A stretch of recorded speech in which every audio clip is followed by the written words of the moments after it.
Kembali lagi di Selamat Pagi Indonesia, pemirsa. Organisasi Kesehatan Dunia atau WHO ini memberikan peringatan terbaru mengenai potensi permasalahan kesehatan global pasca pandemi COVID-19. Ya, kecemasan dan depresi ternyata menjadi ancaman tersendiri usai pandemi COVID-19. Pemirsa berbicara dan mengakui ke publik jika Anda ataupun saya memiliki gangguan terkait kesehatan mental memang masih harus menghindari stigma negatif di masyarakat. Lalu sebenarnya bagaimana upaya untuk bisa menghadirkan kesadaran kolektif tentang pentingnya kesehatan mental? Saya akan mengajak Anda semua berbincang. Persebaran COVID-19 yang semakin meningkat membuat virus baru ini menjadi perhatian utama masyarakat.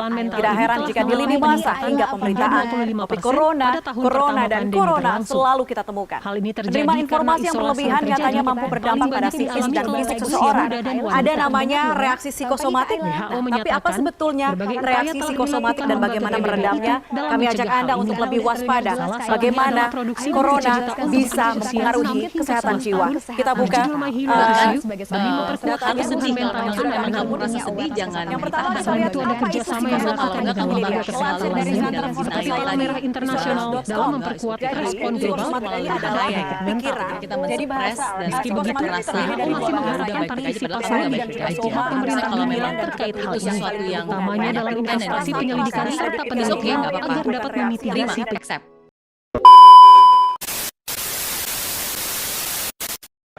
Halo guys, kami dari kelompok 4. Di paling kanan ada, perkenalkan, saya Riki Judian. saya Pak Pratama, saya Bernard Juditio, saya Nathanael Krishna, Saya Sofian Nules. dan hari ini kelompok kami akan membahas tentang kesehatan mental. Jadi kesehatan mental itu apa ya? Kalau menurut Organisasi Kesehatan Dunia atau WHO, kesehatan mental adalah keadaan sejahtera di mana setiap individu bisa mewujudkan potensi mereka sendiri. Artinya, mereka dapat mengatasi tekanan kehidupannya yang normal, dapat berfungsi secara produktif dan bermanfaat, dan mampu memberikan kontribusi kepada komunitas mereka.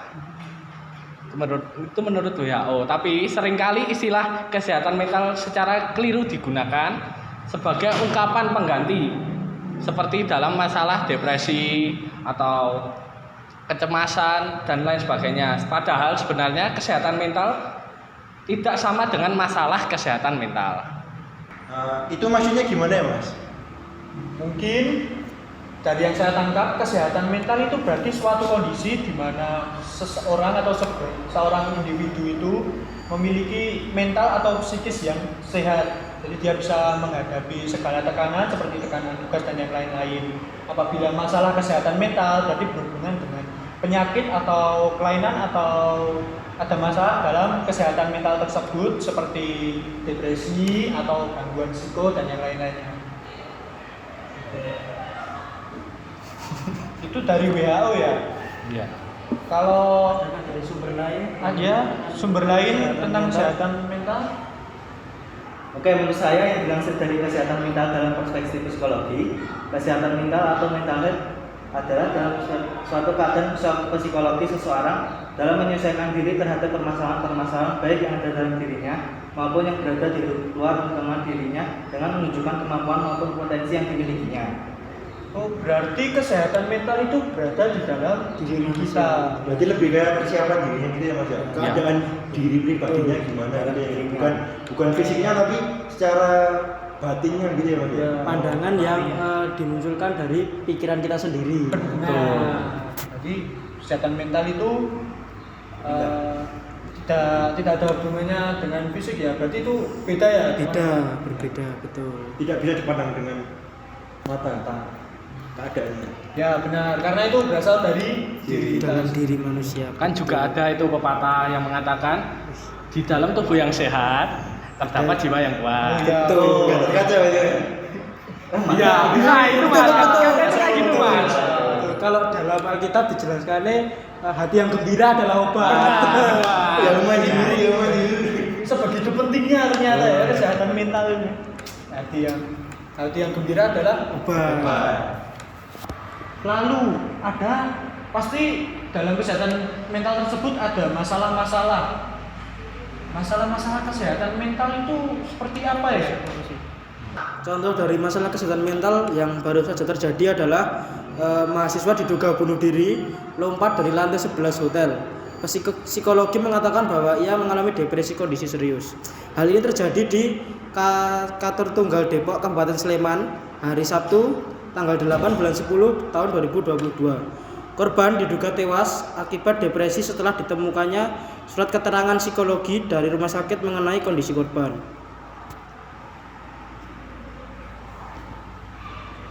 Berarti kesehatan mental itu bukan main-main ya. Masalah kesehatan mental itu bukan main-main ya. Bahkan sampai mengancam nyawa. Betul. Cukup berbahaya Karena tekanan yang diderita seorang penderita kesehatan mental sangat berat pastinya. Jadi mereka pasti membutuhkan seseorang untuk bercerita di sekitar mereka. Berarti masalah tersebut tidak bisa dipandang sebelah mata ya. Betul. Masih banyak contoh-contoh yang lain tentang kesehatan mental. Kalau seperti itu ada solusinya nggak sih Mas menurut teman-teman, gimana kayak biar mental kita tetap terjaga gitu, ada nggak sih Mas kalau menurut kalian? Kalau menurut saya yang pertama adalah cara berpikir ya. Semakin bagus cara berpikir kita atau kita mempunyai cara pikir positif, maka semakin bagus juga apa yang nantinya akan kita lakukan di kehidupan kita. Ya, mungkin cara untuk menghindarinya lagi mungkin dengan berkomunikasi dan bersosialisasi ya. Jadi dengan kita bersosialisasi, kita bisa berbagi, kita bisa memendam sendiri, jadi kita bisa lebih plong gitu. Oh iya, biar lebih akrab sama teman-teman gitu ya. Berarti selain komunikasi juga kita cara menjaga sikap juga ya Mas ya. Bersama teman biar kayak nggak menyakiti hati sesama atau membebani atau apa ya. Istilahnya kayak bullying kecil saja itu sudah mempengaruhi setiap kesehatan mental ya Mas. Intinya kita harus saling tolong menolong lah. Tapi kan Mas, nggak semua orang bisa terbuka kepada sesama mereka. Terus itu kondisinya yang baik. Jika orang punya masalah mental, tapi mereka takut untuk berbagi kepada yang sebayanya teman-temannya atau keluarganya itu gimana? Mungkin memang tidak bisa frontal ya. Jadi perlu pendekatan pelan-pelan, misalnya apa ya, kayak diajak main dulu. Nanti apakah teriak di tepi jurang itu adalah contoh yang baik ya Mas? Jangan Mas. Kalau hanya berteriak saja mungkin tidak apa-apa. Takutnya malah ikut lompat sekalian. Oh iya. Jadi nanti takutnya beritanya tambah ya Mas. Ya, malah tujuannya terganggu itu. Seperti itu. Apalagi bisa mengganggu masyarakat sekitar ya kalau teriak-teriak begitu. Ya, bisa terganggu. Nanti nggak malah dipukuli ya, malah selain mental juga badannya badannya yang sakit juga Mas. Sakit. Bahkan aku pernah baca ya Mas di sebuah berita di internet di tahun 2019 ada orang Amerika bahkan pendeta itu mengakhiri hidupnya Mas karena masalah depresi di kehidupannya. Berarti masalah depresi itu nggak mandang siapa ya Mas ya, bisa mengenai siapapun ya. Bahkan pendeta pun yang pada lebih tahu ya lebih dekat dengan Tuhan masih bisa merasakan depresi. Ya, itu memang sangat berbahaya ya. Soalnya itu kan di luar dari faktor eksternal, dari semua mungkin tuntutan pekerjaan atau mungkin ada beban dalam kehidupan atau beban keluarga atau yang lain-lain, itu juga masalah dari dalam dirinya sendiri, seperti dari pekerjaan gitu juga ya Mas ya. Ya, itu kan faktor eksternal tadi. Lalu faktor internalnya itu mungkin kurangnya tempat untuk bercerita. Itu bisa menjadi salah satu faktor yang membuat kesehatan tersebut jadi terganggu, tidak plong. Bahkan pendeta aja bisa begitu ya Mas. Iya. Makanya saya juga kaget dapat berita kayak gitu. Mengerikan ya sekali. Mengerikan. Lalu untuk pendapat kita sebagai remaja pemuda Kristen ini, kita tuh harus gimana sih menghadapi kesehatan mental ini, masalah kesehatan mental ini? Kalau dari saya yang pertama kan sudah dijelaskan dalam Alkitab. Contohnya di 2 Timotius 1 ayat 7. Demikian firman Allah, sebab Allah memberikan kepada kita bukan roh ketakutan, melainkan roh yang membangkitkan kekuatan, kasih dan ketertiban. Jadi menurut saya ketakutan itu bukan datang dari Allah, tetapi dari pikiran kita sendiri atau mungkin dari iblis yang menggoda kita sehingga kita tidak lagi percaya dengan firman-firman yang Tuhan katakan. Jadi pola pikir sih.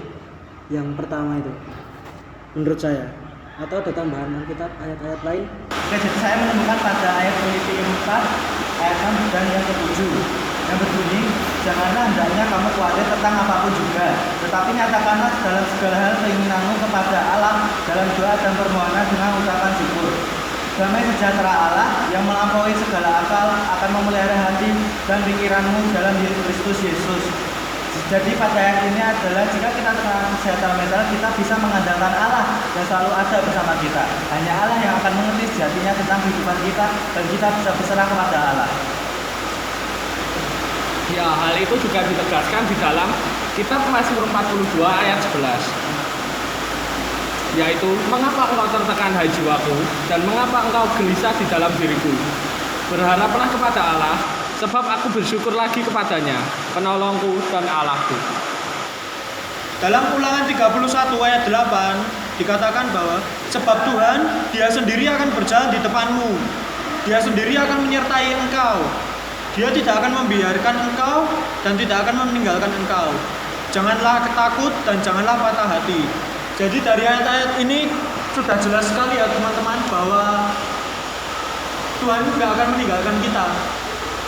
Jadi ya, apa sih yang kita takutkan kalau kita berserah pada Tuhan? Ya mungkin cobaan ini nggak akan pernah hilang dari kehidupan kita. Tapi Tuhan pasti beri jalan keluar untuk mempermudah atau menyelesaikan apa yang terjadi dalam kehidupan kita. Ya benar. Karena nggak ada cobaan yang melebihi kemampuan manusia, betul. Dan di ayat 2 Korintus 1 ayat 3 dan 4 terus begini Mas, terpujilah Allah Bapa Tuhan kita Yesus Kristus, Bapa yang penuh belas kasihan dan Allah sumber segala penghiburan, yang menghibur kami dalam segala penderitaan kami, sehingga kami sanggup menghibur mereka yang berada dalam bermacam-macam penderitaan dengan penghiburan yang kami terima sendiri dari Allah. Jadi kita harus tetap menyerahkan diri kita kepada Allah ya. Kita tahu bahwa inti dari siap apa yang kita alami itu dari Allah. Jadi kita juga harus menyerahkan segala sesuatu itu kepada Allah, karena Allah juga yang akan mencukupi kita. Allah yang akan menghibur kita ketika kita sedih, juga yang akan menyertai kita gitu ya Pak. Jadi selain Tuhan Allah memberikan berkatnya kepada kita juga harus memberkati teman-teman di sekitar kita. Kayak kita jangan semena-mena dengan teman-teman kita, biar mereka tetap sukacita ya, merasakan apa yang Tuhan berikan kepada kita juga gitu. Jadi biar masalah tentang kesehatan mental itu tetap terjaga ya Mas. Begitu menurut saya Mas. Jadi hidup bukan hanya sekedar menerima berkat, tapi juga harus menjadi berkat pula bagi orang lain di sekitar kita. Amin. Ya, demikian dari kelompok kami tentang pembahasan kesehatan mental. Yang terpenting jaga sikap dan tetap menyerahkan hati kepada Tuhan Yesus. Jangan lupa selalu berpikir positif. Tuhan Yesus memberkati. Bye bye.